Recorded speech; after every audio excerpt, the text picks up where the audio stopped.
জলমগ্ন শহর দুর্ভোগে সোনারপুর। নতুন করে বৃষ্টি না হলেও এখনো জলমগ্ন রাজপুর সোনারপুর পুরসভার একাধিক ওয়ার্ড, বিশেষত ৮ নম্বর ওয়ার্ডের মিশন পল্লীতে এবারের পরিস্থিতি আরো ভয়াবহ। অন্যান্য বছরের তুলনায় এবার অনেক বেশি জল জমেছে। নিচু এলাকা, অকার্যকর ড্রেনেজ ব্যবস্থা, লাগাতার বৃষ্টির জেরে মিশন পল্লীর মূল মোড় লাগোয়া একটি এটিএম কাউন্টার পুরোপুরি জলের নিচে। পাশে একটি চালের দোকান জলমগ্ন হয়ে পড়ায় দোকানদার বিনামূল্যে ভিজে চাল বিলি করছেন। ফ্রিতে চাল দিচ্ছেন কেন, কি অবস্থার জন্য? না, আমাদের এখানে জল ঢুকে চালের বস্তাগুলো তো সব জল ঢুকে গিয়েছে, ওই জন্য সব বিলি করে দিচ্ছে। চাল তো রাখা যাবে না, ওই জন্য সব বিলি করে দিয়ে দিচ্ছে। কতটা কত কেজি চাল বিক্রি করেছেন এবং কত টাকা আপনার ক্ষতি হয়েছে? না, এখানে ৪৫ বস্তা চাল, প্রায় ৬০ থেকে ৭০ হাজার টাকার চাল নষ্ট হয়েছে। এরকম কি জল প্রত্যেক বছরই হয়? প্রত্যেক বছর হয়, তবে এবার যেন অ্যাবসার অনেক বেশি। এর আছে ৬ ইঞ্চি নিচে থাকে প্রতি বছর এরকম জল। ২ ফুট আমার দোকান থেকে নিচটা হচ্ছে ২ ফুট ডিপ আছে, ২ ফুট হাইট এক্সট্রা করেছিলাম যাতে জল না ঢোকে। তো এবছর দুর্ভাগ্যবশত তো জলটা ঢুকে গিয়েছে। প্রতি বছর জলটা হয়, তাই এবছর যেন অনেক বেশি জল হয়ে গেল। এই পরিস্থিতিতে রাস্তায় হাঁটা চলার একমাত্র ভরসা ভ্যান, তবে তাতেও অতিরিক্ত টাকা গুনতে হচ্ছে। বাইক, স্কুটি কিংবা ছোট প্রাইভেট গাড়ি চলাচল সম্পূর্ণ বন্ধ। অনেকেই বাধ্য হয়ে হাঁটছেন কোমর সমান জল পেরিয়ে। এখানে কি কাজ করছে? আমরা এখানে জল জমেছে, লোকজন যাওয়া আসা করছে, তাদেরকে আমরা নিয়ে যাচ্ছি এবং নিয়ে আসছি। এখান থেকে কত দূর নিয়ে যাচ্ছে? এখান থেকে যে যেরকম যাচ্ছে আর কি, কেউ যাচ্ছে ঝিলপাড়, কেউ যাচ্ছে বোসপুকুর। তো আমরা যে যেরকম যাচ্ছে তাকে তার সেরকম নিয়ে যাচ্ছি। কত টাকা করে ভাড়া? ভাড়া বলতে এখান থেকে ঝিলপাড় যাচ্ছি আমরা ৫০ টাকা, আর আমাদের বোসপুকুর পর্যন্ত যাচ্ছি ২০০ টাকা। কারণ এখানে অনেকটাই জল আছে, ১ ঘন্টার উপরে জল, রাস্তাও খারাপ আছে, অনেক কষ্ট হচ্ছে, তার জন্যে ২০০ টাকা করে। ভ্যান ছাড়া আর অন্য কিছু চলছে কি? না, ভ্যান ছাড়া অন্য কিছু যাবে না ওখানে। বাইক অনেকগুলো ঢুকেছে, যে কটা ঢুকেছে সে কটাই খারাপ হয়েছে। স্থানীয়দের মতে জমা জল নামতে কমপক্ষে ১ সপ্তাহ সময় লাগবে। এদিকে ১৪ নম্বর ওয়ার্ডের বোসপুকুর এলাকায় রাস্তায় জমা জলে উঠে এসেছে পুকুরের মাছ। স্থানীয় বাসিন্দারা জাল হাতে মাছ ধরায় ব্যস্ত, যেন জলমগ্ন শহরে মাছের উৎসব। পুরসভার চেয়ারম্যান পল্লব কুমার দাস জানিয়েছেন, নতুন একটি ড্রেন তৈরি হচ্ছে যা সরাসরি খালে সংযুক্ত। তার দাবি, এই ড্রেন দিয়ে এখন ফুল ফোর্সে জল বেরোচ্ছে। তবে টানা বৃষ্টির ফলে পরিস্থিতি কিছুটা জটিল হয়েছে, তা স্বীকার করেছেন তিনি। পুরসভার তরফে পরিস্থিতির উপর নজর রাখা হচ্ছে বলেও আশ্বস্ত করেছেন চেয়ারম্যান। না, মিশন পল্লীতে কিন্তু আমরা একটা ড্রেন করেছি, বড় ড্রেন। সেই ড্রেন দিয়ে যাচ্ছে এবং সেটা কিন্তু আলটিমেটলি খুঁড়িগাছি খালে পড়ে।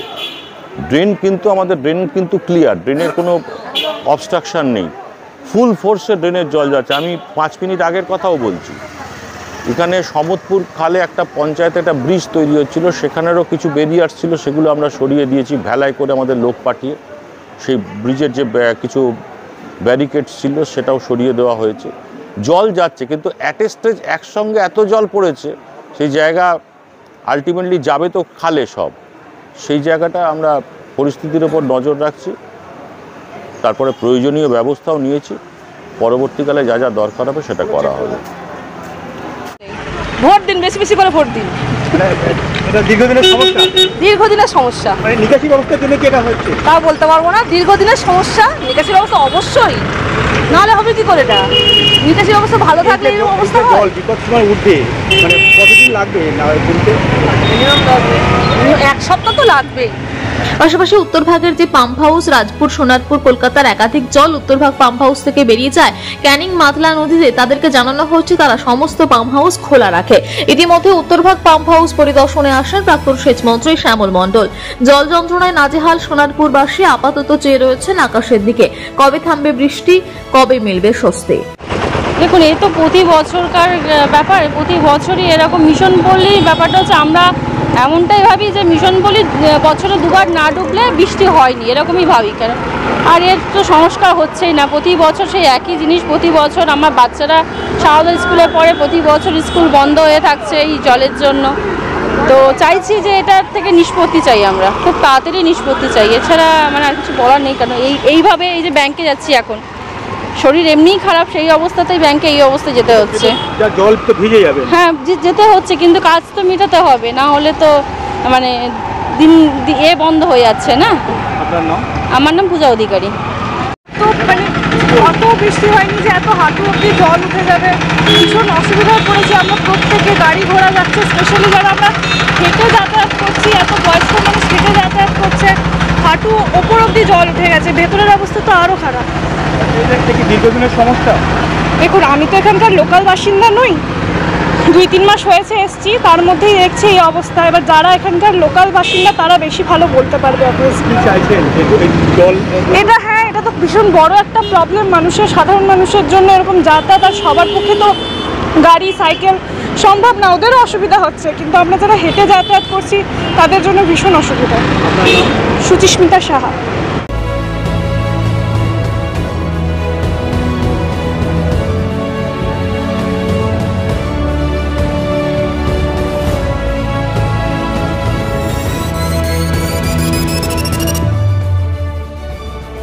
দীর্ঘদিনের সমস্যা?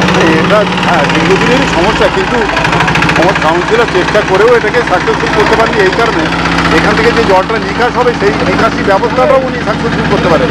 কারণ যে পরপর বাড়িগুলো হয়ে যাওয়া থেকে যে ক্যানেলটা বের করবেন, সেই এর আগের আমাদের কাউন্সিলর ছিলেন কার্তিক মিস্টার, সবচেয়ে পুরনো, তার কাছেও এটা ছিল একটা দুরূহ ব্যাপার। আপ্রাণ চেষ্টা করেছেন, কিন্তু ততটা কিছু করা সম্ভব হয়নি। আস্তে আস্তে চেষ্টা হচ্ছে, সেটা অনেকটা ব্যবস্থার জন্য একদম তাই। কারণ হচ্ছে এই জলটা যে বেরোবে ওই পাশের ড্রেনটা, এবং সেখানে বসত বাড়ি করে উঠেছে, ফলে ওখান থেকে যে ড্রেনটা যে বড় করে যাবে এ নিয়ে কার্তিকবাবু অনেকবার লড়াই করেছে। আমি মারামারিও হতে গেছিলো প্রায়, আমার 10 বছর আগের কথাই বলছি। তখন কার্তিকবাবু এখানে আমাদের নরেন্দ্রপুরে যে ওয়ার্ডটা রয়েছে সেই ওয়ার্ডটার সঙ্গে ওখানে কাউন্সিলরের সঙ্গে বেশ তর্কতর্কি হয়েছিল, কিন্তু জল নিকাশি ব্যবস্থাকে সুরাহা করার কোনো ব্যবস্থা করতে উনি পারেন। জল জমেছে তাতে তো মানে এক সপ্তাহ এই জল না, এক সপ্তাহ লাগবে, 1 সপ্তাহ 8 দিন এটা লাগবে। আপনার নাম? আমার নাম অনয় কুমার মণ্ডল।